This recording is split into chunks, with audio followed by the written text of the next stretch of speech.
जितने भी इस गांव के बास्कल गांव के ब्राह्मण थे, सभी शस्त्र धारण करने वाले, विषयों में आसक्त, खेती आदि करने में भी आलसी थे, और ये सभी पराई स्त्री से संबंध रखने वाले पतित ब्राह्मण थे, वर्णाश्रम धर्म से गिरे हुए थे, व्यभिचार आदि कर्म में लगे हुए थे। इन्हीं में जो इनके यहाँ की स्त्रियां थीं, वो भी पापाचरण करने वाली थीं। इसी नगर में एक बिंदुक नाम का ब्राह्मण रहता था, वो बड़ा अधम था। बिंदुक नाम का जो ब्राह्मण था, उसकी स्त्री बड़ी सुंदर थी।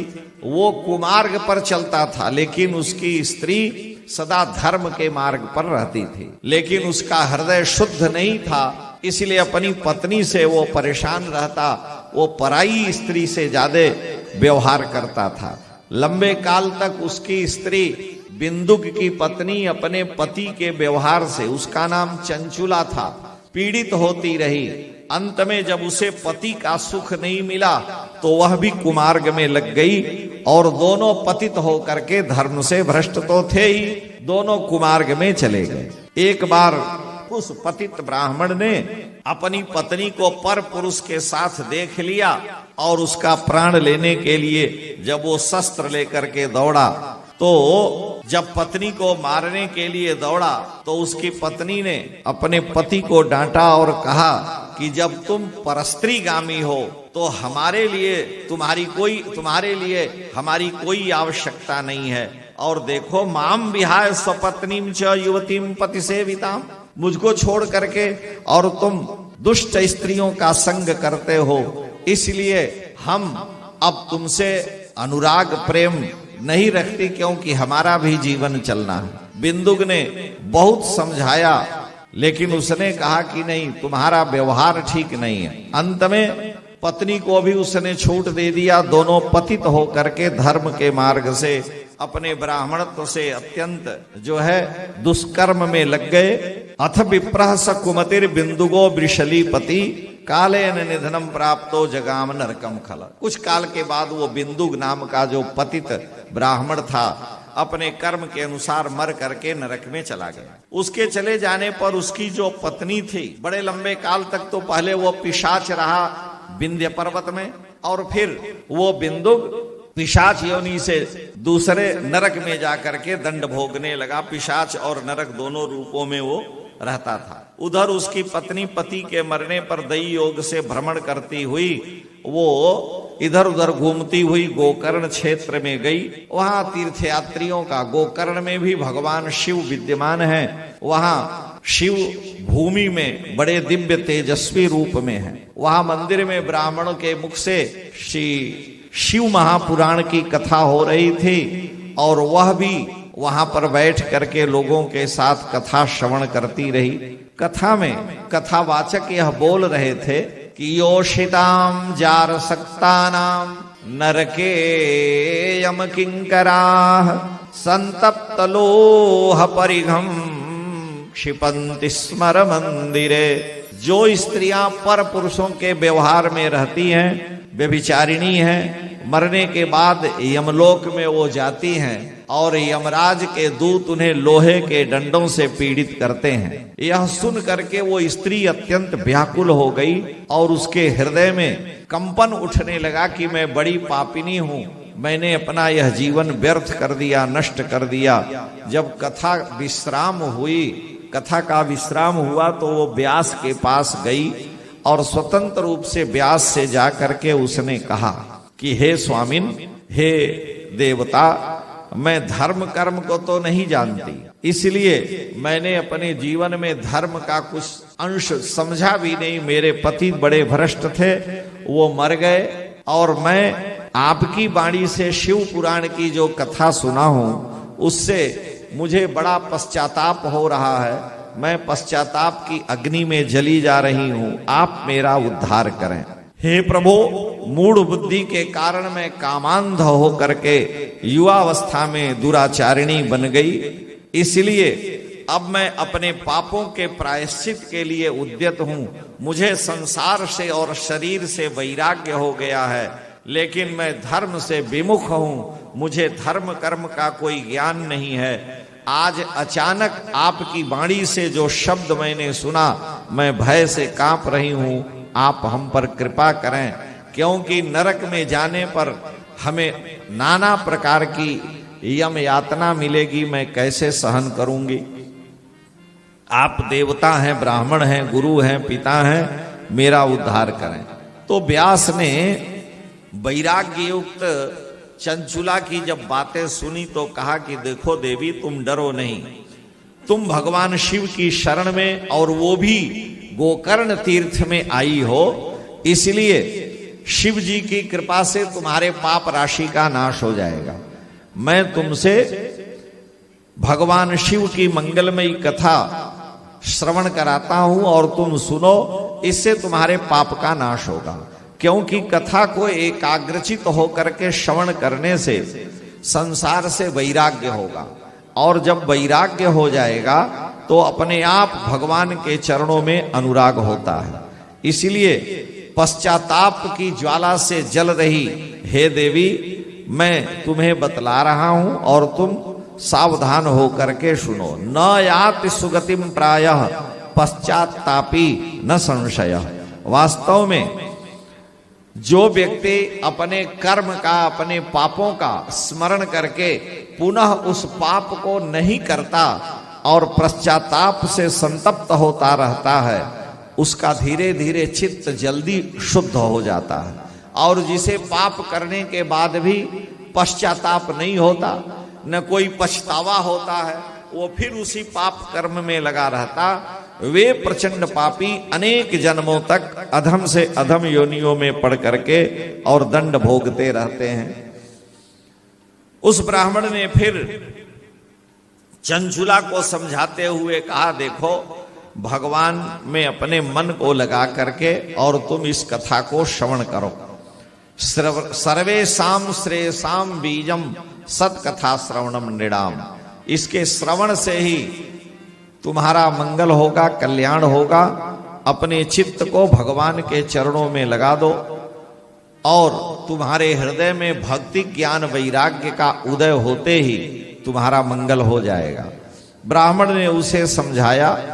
उसने अपने मन को संसार के व्यवहार से हटा करके और कथा में लगाया। दिन रात वो वहां अन्न जल आदि जो कुछ मिल जाए उसका सेवन करके और कथा श्रवण करती रही। उसे अपने कर्मों का प्रायश्चित भी होता रहा। बाद में वह ब्राह्मण के चरणों में गिर पड़ी और हाथ जोड़ करके कही कि आपके इस वचन से मेरा हृदय बड़ा शुद्ध हुआ और मैं अपने सारे पापों का प्रायश्चित करने को उद्यत हूं। आप मेरा उद्धार करें, हमारे निमित्त आप निश्चित ही कोई न कोई उपाय बतावें। तो उस ब्राह्मण देवता ने फिर उस दुष्ट स्त्री को स्वतंत्र रूप से शिव महापुराण की कथा गोकर्ण क्षेत्र में ही सुनाई, जिससे वह चंचुला नाम की पतित स्त्री कृतकृत्य और धन्य होकर के अब अनुभव करने लगी। कालांतर में प्रतिदिन तीर्थ के जल का सेवन करने से और रुद्राक्ष की माला धारण करने से, खाली समय में भगवान शिव के पंचाक्षर मंत्र और नाम का जप करने से उसकी शिवाकार वृत्ति बन गई और बड़ी सहजता से इसी में जीवन व्यतीत करते हुए उसने अपने भौतिक शरीर का त्याग कर दिया, बूढ़ी होके मर गई। उसके मरने के बाद भगवान शिव के गणों ने उसके अंतःकरण को देखा और एक दिव्य विमान लेकर के आए। उसको चंचुला जैसी अब उस पापिनी को दिव्य विमान में लेकर के भगवान शिव के धाम पहुंच गए। नीता शिवपुरी सद्यो ध्वस्त सर्वात्म संपदा ध्वस्त सर्वमलाचसा। वो अर्धचंद्र मुकुट को धारण किए हुए भगवान शिव के चरणों में पहुंच करके प्रणाम की। जहां गणेश जी, भगवान भृंगी, नंदी और वीरभद्र आदि भगवान शिव के गण विद्यमान थे। शंकर जी के चरणों में प्रणाम किया है। भगवती पार्वती ने तुरंत इसे अपने हृदय से लगाया और हृदय से लगा करके अपनी सखियों में इसे शामिल कर लिया। भगवती पार्वती ने बड़ी प्रसन्नता से इसको हृदय से लगा करके कहा कि आज से अब तुम हमारी सखी हो, तुम्हें किसी प्रकार की चिंता नहीं करनी चाहिए। वह अत्यंत दुष्टा स्त्री भी शिव पुराण के कथा के प्रभाव से भगवती पार्वती के पास पहुंच गई और उनके दिव्य शिवलोक में निवास करने लगी।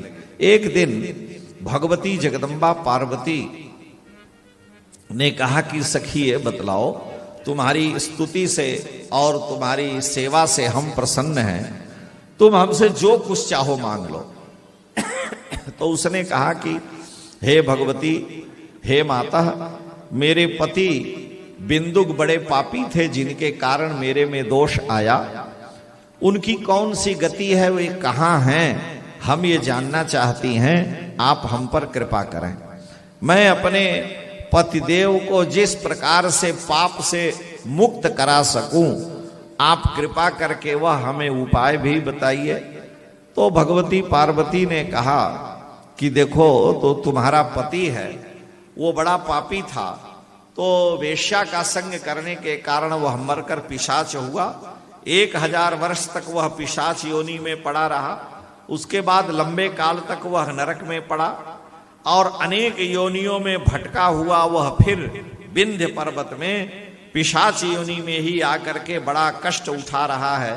सुई से जितना बड़ा छेद होता है, कपड़े सिलने वाली सुई से, पिशाच का गला उतना ही छिद्र वाला होता है और वो जिसके शरीर पर जाता है उसी के शरीर से वो हर वस्तु का सेवन करता है। नहीं तो उसका वायवी शरीर होता है, वायु पी करके रहता है, वो पवित्र वस्तु का स्पर्श नहीं कर सकता है, इसलिए वो महान कष्ट भोग रहा है। तो चंचुला ने कहा कि हे भगवती, मैं अपने पति के दुख से बहुत दुखी हूं और मैं आपके चरणों में प्रणाम करती हूं कि किसी तरह से मेरे उस पति का उद्धार हो जाए, आप कोई उपाय बतावें। भगवती जगदम्बा कृपामयी हैं, उन्होंने कहा देखो, यदि तुम्हारे पति को शिव पुराण की कथा किसी तरह से सुनने को मिल जाए तो उस दुर्गति से उसका उद्धार हो जाएगा। अमृत के समान भगवती गौरी पार्वती के वचनों को सुन करके चंचुला ने प्रणाम किया और अपने पति को शिव पुराण की कथा सुनाने की व्यवस्था के विषय में विचार करने लगी। उस समय पार्वती जी ने अपने पति के उद्धार के लिए उसके वचनों को सुन करके तुम्बुरु नाम के गंधर्व को बुलाया और तुम्बुरु गंधर्व को बुला करके कहा, देखो ये मेरी सखी है, तुम्हारा कल्याण हो, तुम शीघ्र ही विंध्य पर्वत पर जाओ, वहां एक महाघोर पिशाच रहता है। उस पिशाच का सारा वृत्तांत जगदम्बा ने उसे सुना दिया। पूर्व जन्म में वह बिंदुक नाम का ब्राह्मण था, मेरी सखी चंचुला का वह पति है, वो पतित हो गया था, वो चांडालों से प्रेम करता था, वेश्या के संपर्क में रहता था।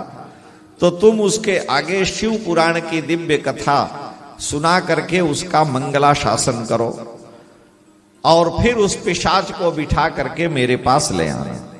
भगवती उमा का आदेश पा करके तुम्बुरु नाम के गंधर्व दिव्य विमान से विंध्य पर्वत में आए और विंध्य पर्वत में उन्होंने उस पिशाच को देखा।